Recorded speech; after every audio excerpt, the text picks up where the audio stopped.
Time to reveal our surprise celebrity guest. So we're answering Hazel's question today of what do mediums actually see and feel when spirits communicate, and how do they even realize they have that gift? Your clues: psychic medium, reality TV personality, and when heaven calls. So if there is some, so here's the thing.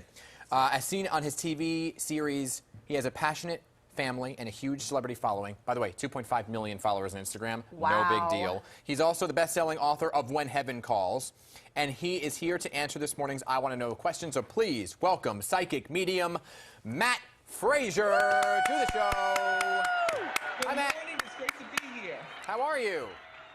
Good. How are you? I am doing well, and we are excited to have you here. So Hazel has been dying to answer this burning question. So Hazel, please meet Matt. Matt, meet Hazel. Matt, so nice to meet you. Same here. Listen, don't die on me. You said you were dying to ask the question. Oh my I got enough dead people talking to me. I can't deal with anymore. Oh my gosh. Seriously, I am so interested in this. When did you realize that you had the gift, and what was it that made you realize, you know what, something's off, that you weren't just having voices in your head? So it's crazy because literally growing up, I grew up that little boy from The Sixth Sense. I grew up seeing and hearing the departed. Really? But, just being 3, 4, 5 years old, I never knew that I was a psychic or a medium. I literally just thought that the house was haunted. And in the beginning, Hazel, I was afraid.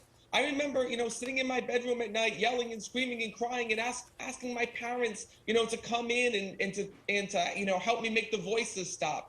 Because I didn't know what it was. But, looking back on those times, I realize now that these were just souls in the nearby area that were using me as a way to try to get a message back to their family. And the one thing that I regret, Hazel, is I wish that I would have listened more when I was a little kid. I wish that I would have listened to those spirits and delivered those messages, because I know now that those were souls that just wanted to help the living. There weren't souls that were coming to scare me. They were just using me because they knew that I had a way to communicate with them. Wow. How do you know, though? Right? Are you just walking down the street and all of a sudden you hear something? What? And what does it sound? Does it sound like? What does it sound like? Is it your own? Do you hear your own voice? So first of all, let's start with this: is that everybody has a way to connect with the other side, right? Some of us have psychic dreams where we'll sense our loved ones in our dreams and receive messages through our dreams. Some of us will actually feel our loved ones in spirit with us. Some of us will receive signs where we'll know our loved ones are with us from the signs. And some people like me who have a heightened sense of psychic ability or mediumship will receive messages in a different way. Now, I want to let you know that every psychic medium is different. There's some mediums that connect with pets. There's some mediums that are medical mediums. The way that my ability works is that I will see the departed. So what happens is I see shadows and silhouettes that are behind a person, and that tells me who I need to connect with. But when I'm out, like for example, when you see me give readings on television, and I'll be out, at the store or whatnot, well, literally what happened is souls will come to me and tell me to deliver a message, but they don't speak the way that we speak here in this world. What I receive as a medium is quick bits of information. It's literally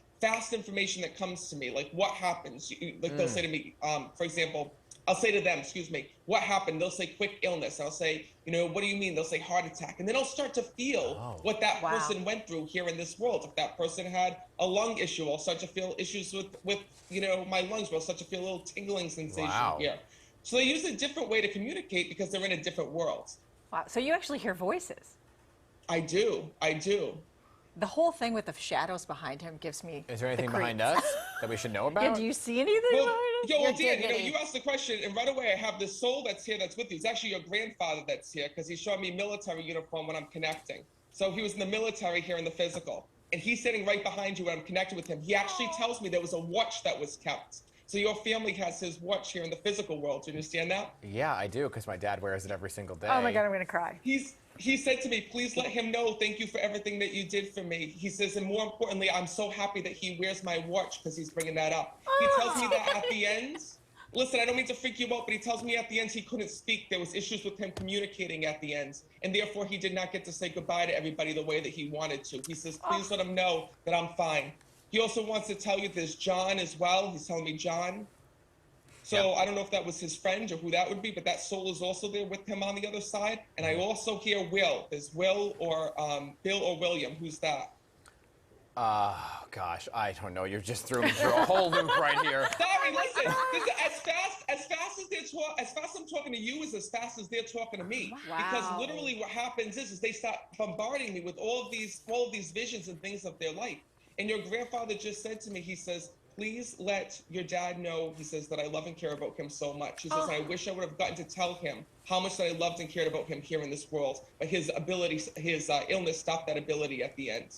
Yeah. Oh my goodness. Okay. Wow. Well, you guys take This this. has been, Matt, I have to Listen, tell I'm you. sorry. Listen. No, when you're don't answering it, I'm apologize. sorry. We Don't are apologize. so grateful for We you. have had many people with your gift on this broadcast, and none of them have been as forthcoming as you have been. For example, I have often asked, how do you commune? The fact that you said they speak to you in little blips, no one has ever said that. So thank you for illuminating this for us. And now we are all freaking out, or at least No, that's wonderful. maybe a sense of solace. I don't know. But do you ever get a chance to shut your brain off? Do you ever get a chance No. to just say it's Wow. so what do you I try do to live a normal life. I try to live a normal life, but I can't because this is my life. You know, it's like being the 24-hour call center for the dead. You know, every waking moment.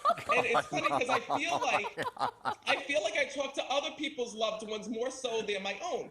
But what I do want to teach people is that you have your own way to connect with your loved ones. You know, anytime that you get a coincidence, okay, it's not a coincidence. It might be a sign from spirit. For example, you know, they reach us in so many different ways. They'll send us repeating numbers like 1111. You might hear songs that remind you of your loved one. You know, you might sense and feel your loved one with you. You might get a dream, and that's all real. And the more that you tap into that connection, the more that you realize your loved ones are truly always there. Matt, I got to squeeze this in because you have that new book. We're almost out of time here. It's right behind you, We Never Die. But you're also on tour coming to New York City Yes. on April 30th, the Palladium. Hold up. I April am 30th. so excited, you guys. This is my first time ever coming to New York City, okay? And during this event, I'm going to be giving live readings, and I will not stop, okay, until I reach as many people as I possibly can. Now, the one thing that I want you all to know is that it does not matter where you sit at this event, because literally I get off stage and I'm going to be down in the audience with all of you. So I don't care if you're up in the balcony. I don't care if you're off to the side. If there is a message from your loved one, I am coming to deliver it. Where are you from and that's what I originally? love so much. Thank you. I'm from Rhode Island. Rhode Island. You know what, Matt? Once you get here, trust me, your brain is not going to shut off. Because you're There's in a New lot. York, we don't sleep, whether we're alive or dead, apparently. Yeah. That is amazing. Oh my gosh, that was My so gosh, great. Matt, to thank have you. him. Really, thank you for that. I'm sure my you. grandmother who is watching is probably at home crying. Oh. But thank you very much, Matt, and good luck coming here to New York City. Good luck with the third book. Yes. Congratulations. Perfect. Well, I'll see you April 30th at Palladium. I'm so excited. And please come back. Yes. Please come back and visit with us again. Oh, absolutely. All Wow. right. Okay. Thanks, Matt. Wow, you threw me through. It Thank takes a you. lot to get me, Matt, and you got me. My goodness. All right. So if there's something you want to know, everybody, email us. I want to know at pix11.com. We'll have one of our celebrity experts on to answer one of your questions. How are